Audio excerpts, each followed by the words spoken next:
So currently you're an author, screenwriter, story artist, and director. Which came first? I would say a writer and a painter, or a writer and an artist. I was one of those kids that was constantly drawing. My parents would bring home, giant reams of computer paper.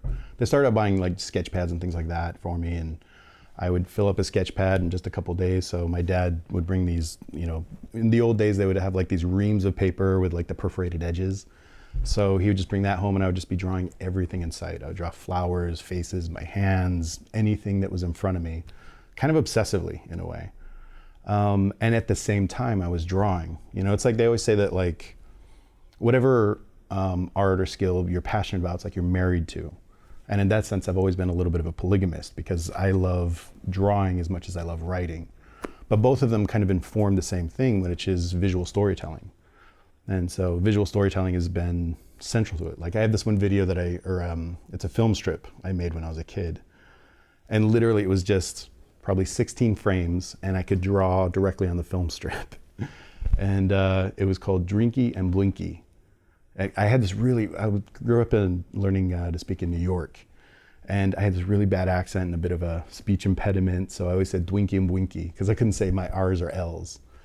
But so little by little, it was just, I did this story about these two aliens, and the classic frame, like I recorded the sound and everything that went with it, and it was like this, like, I don't know if you remember the old film strips, you'd have to do a beep, like a little beep to twist it. So anyways, every time you do a beep to kind of signal moving forward. And so I recorded the entire audio track myself, and it's embarrassing. But, it showed that like literally at 4 years old, I was already trying to invent stories, except one of them was literally Dwinky and Blinky sat there. It was ridiculous. But yeah, I guess I've always been fascinated by adventure.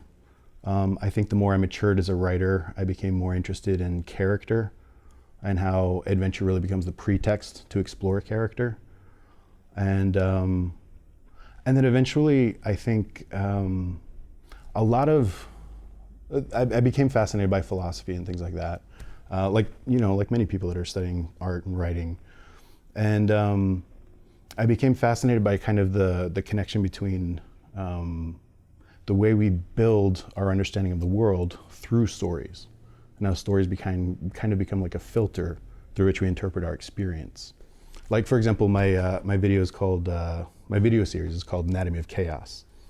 And the reason is like this is part of the issue I've had with Anatomy of Chaos. Like they're always asking like what it means.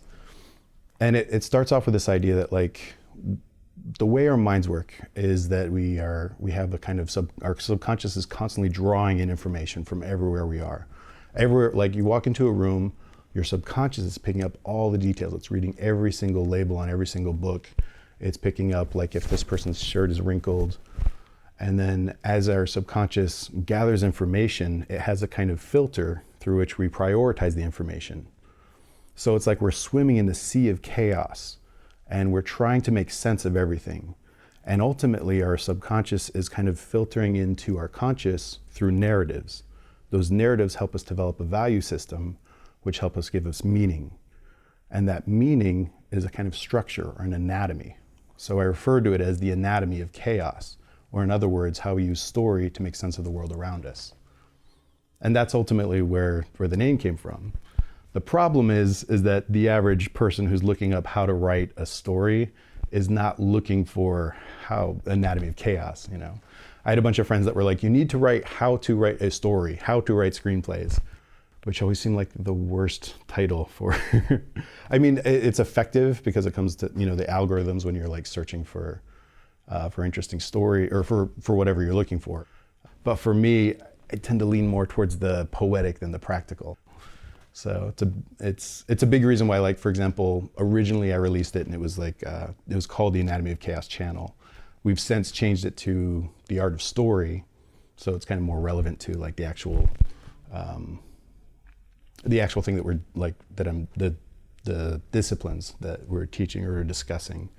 But it's still called the Anatomy of Chaos series within that. And you're still narrating too, going back to 4 years old, and you're still... Yeah, you're right. Yeah, exactly. You're still narrating, which is... anybody watching this, I highly recommend they check out your channel. I mean, Thank you you. have 12 videos or 11? I have about 12 videos. I'm working on the next one. Okay. In fact, if we can discuss that, Please. A new announcement. I've been getting a lot of requests to release the transcripts of the different videos. So what I've done is a friend of mine actually took the time to transcribe the entire series. We formatted it, we're putting it into a book, and this week we're releasing it as a novel or as a book. So you'll be able to buy, it's called The Lost Art of Story, as in Lost Tribe Entertainment, which is my production company. Oh, okay. So it's just the transcripts of all of the videos. So a lot of people have been wanting to read it as they go along, or just look at the lecture itself. I also have a lot of friends that are deaf that can't. The subtitles, for example, aren't very good with the algorithm. Wow. So the book will be available. And you know, Brian Koppelman once said that like every screenwriting book is bullshit, every one of them, which is why mine is only $5. So that'll be coming out this week, and it'll be available on Amazon. Right now it's just ebook, but we'll be getting it to print later on. Great. Well, I highly recommend to anyone watching the videos, because visually, and if they are able to hear, you have with the music and you intercut your own audio with different scenes from movies. I mean, it's beautifully done. Thank you. I appreciate it. And I noticed that all the comments were like, "I'm shocked that you don't have more subscribers," and I was shocked too. I think you should. So that actually kind of goes back to the fact that I tend to be more. See, here's the thing. So the impetus or the history of the videos was that I went to CalArts, studied film, and got hired to teach there. Now, I had sold one screenplay to an independent production company, and I got to work with great producers, great writers. I got to work with David Trottier, who came on as a consultant, and I learned a ton. And so when I was teaching the screenwriting or story class at CalArts, I was able to take all this information that I was learning and try and teach it to students, that's when you really start to learn it, when you have to communicate it to somebody else. So I kind of set up these curriculum with these lectures, kind of talking like the basics of some of the different lessons that I had learned. And I always kind of had that like in my reservoir or my toolkit for things I could work with. And also with writing, it explores a lot of the techniques that I use. So years later, when I was releasing my novel, I was Profit Margin. I wrote it and released it independently. And in researching a lot of the promotions for your books and stuff, everybody kept recommending you should start building a following by doing videos. And they recommended how-to videos and things like that. And I was like, well, I mean, I've got this experience teaching at one of the top film schools, so I was very lucky to have that. And I'm like, I'm just gonna take some of my lessons, put them in these short, discrete little videos, and that'll hopefully kind of draw attention to the novel. Which is funny because the videos have kind of taken on a little bit of life of their own, and now have become their own book. So it's kind of this funny full circle. But yeah, so it's basically, it's a college course from a major film school, but it's completely free on YouTube, or $5 if you buy the book.